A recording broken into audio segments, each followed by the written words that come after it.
নমস্কার বন্ধুরা, আমার রান্নাঘরে সবাইকে স্বাগত। আজ আমার রান্নাঘরে বানানো হচ্ছে বিউলির ডালের দই বড়া। আর কিছু কিছু ডাল না এখানে আমার মিলে গেছে, গোটা মুগের ডাল দেখবেন, এই যে দেখছেন এগুলো মিলে গেছে, কোনো উপায় নেই, পিষে দেবো, সব এক হয়ে যাবে। তো চলুন এগুলো আমি আগে মিক্সির জারে ভরে নিই, একটু পিষে নেবো।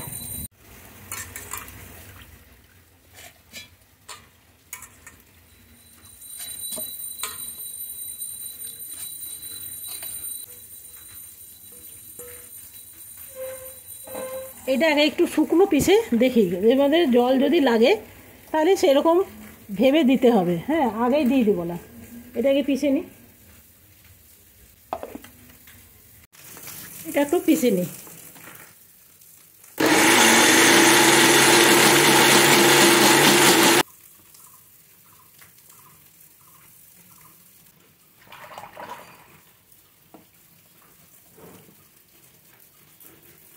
আর একটু হবে, বন্ধ করে দিলাম।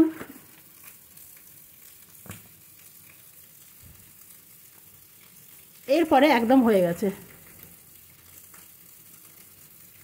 ঠিক আছে, অনেক সময় দেখবেন বিউলির ডাল টাল পিষলে মিক্সির মধ্যে আঠা টাইপের লেগে যায়, মাজতে অসুবিধা হয়। তো এর মধ্যে দিয়ে দিয়েছি আমি জল, এরপরে এটাকে একটু চালিয়ে নেব।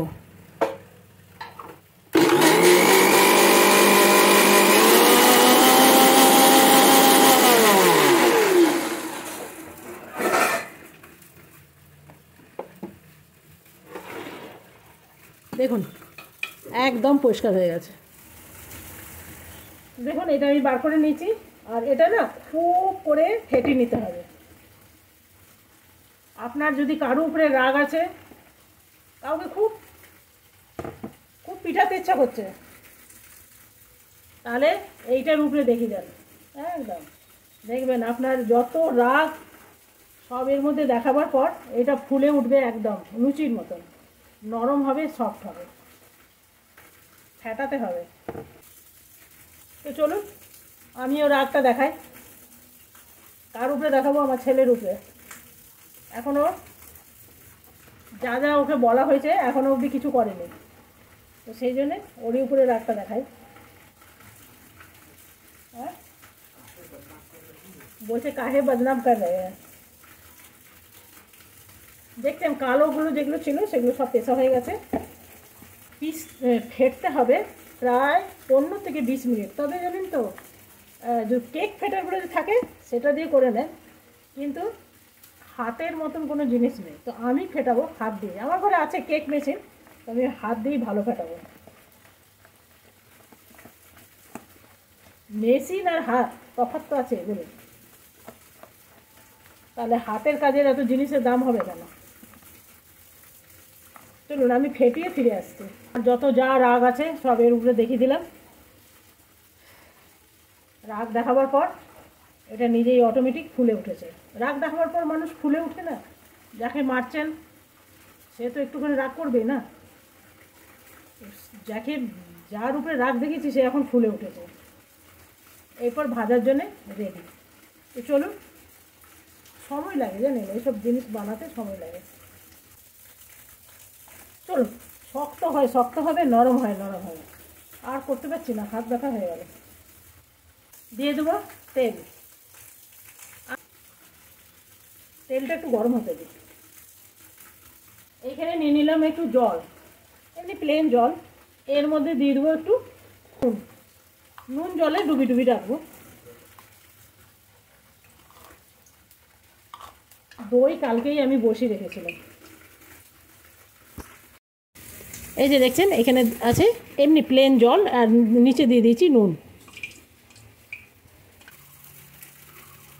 আপনি এমনি গোল গোলও করতে পারেন, আবার চ্যাপটাও করতে পারেন।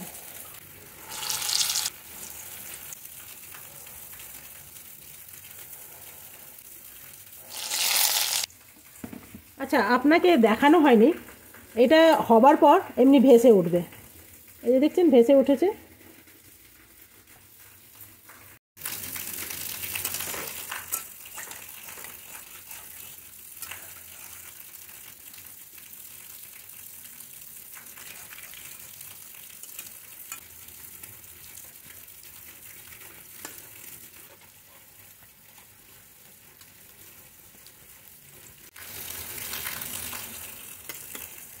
এগুলো হয়ে গেছে।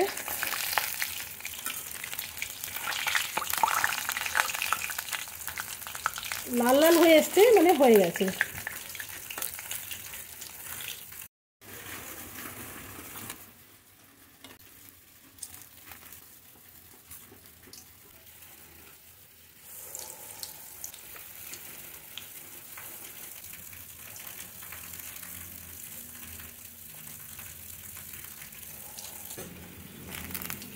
এগুলো আমার মোটামুটি ভাজা হয়ে গেছে।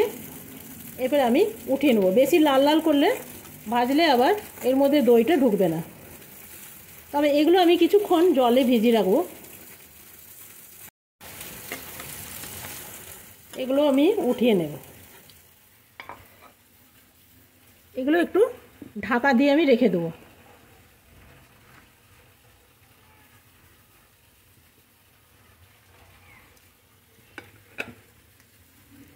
কিছুক্ষণ রেখে দিতে হবে, আধা ঘন্টার মতন। তারপরে এটা চিপে চিপে দইয়ের ভেতর দিতে হবে।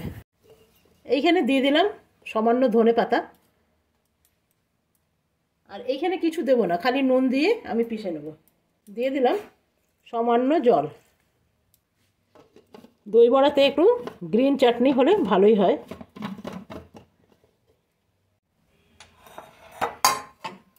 দেখুন আমার ঘরে দই বসানো হয়েছিল, দেখছেন?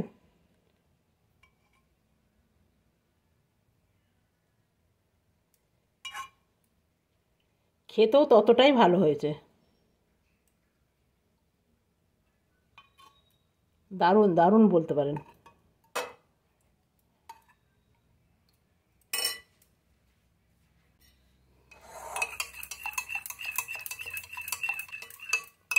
তবে দইটা একদম টক নেই, একদম টক নেই। যেহেতু এখন এতটা গরম পড়েনি, সেহেতু টক নেই। টক থাকলে একটু চিনি দিতে লাগতো।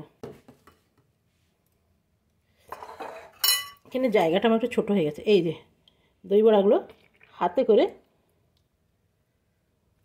চিপে চিপে এমনি দইয়ের মধ্যে আমি দিয়ে দেবো। কতটা নরম হয়েছে আপনাকে আমি কেটে দেখাবো। ভীষণ নরম হয়েছে, এখনই ভেঙে যাচ্ছে।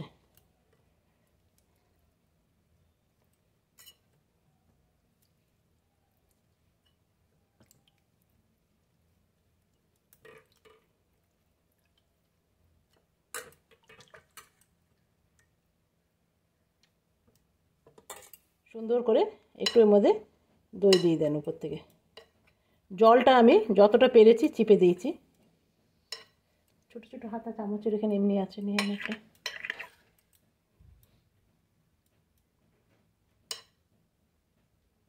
ব্যাস, চলুন এবারে প্লেটিং করি। প্লেটিং করারই আসল মজা। আমি একটু হাতে করেই নিই, না তো ভেঙে যাবে। এতটাই নরম হয়েছে না, মানে কি বলবো, উপায় নেই।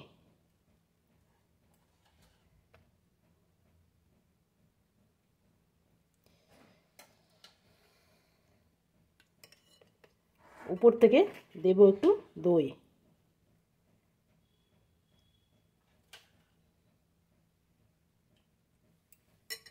এটা একটু সরিয়ে রাখলাম।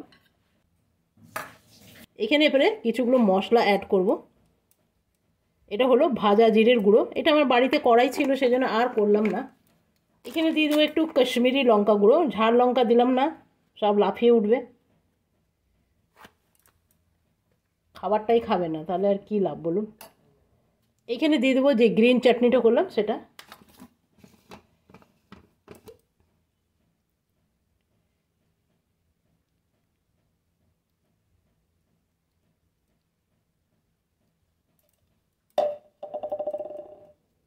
আমার কাছে পুদিনা ছিল না, জানেন? পুদিনা দিলে ভালো হতো মনে হচ্ছে। আর দিলাম একটু ব্ল্যাক সল্ট। এগুলো হাতের কাছেই রাখি। আর দিলাম একটু তেঁতুলের চাটনি, এটা তো একদম দিতেই হবে। আর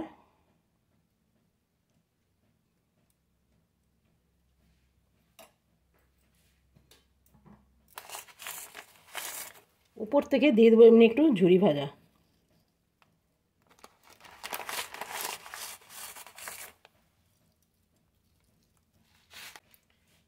ভাজাটা না দিলেও চলবে। তো কেমন লাগলো দই বড়া রেসিপি? এটা হোলি ছাড়াও পুরো গরমকাল আপনি জমিয়ে খেতে পারবেন। তো দেখুন আমি একবার কেটে আপনাকে দেখাই, দেখুন কতটা ইজিভাবে কেটে গেল। আজকে হলো দই বড়া, সবাইকে দিয়ে দিয়েছি। এটা আমার খেয়ে আপনাদের জানাই কেমন হয়েছে। ভীষণ সফট হয়েছে, জানেন কি বলবো।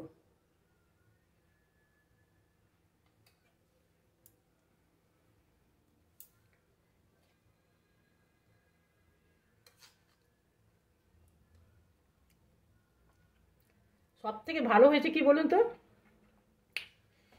দইটা টক নয়। দই যদি, এই দেখুন কত সুন্দর কেটে যাচ্ছে।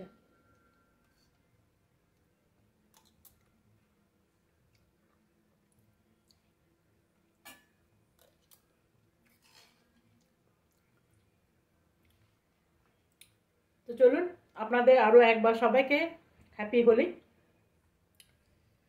আমি আগে খেয়ে নিই। যদি রেসিপিটি ভালো লেগে থাকে তা একটা লাইক দিয়ে আমার সাথে থাকবেন। কালকে আসবো আবার নতুন রেসিপি নিয়ে। আপনারা সকলে ভালো থাকবেন, সুস্থ থাকবেন। Thank you. চলুন আজকে এখানে শেষ করলাম। Bye by.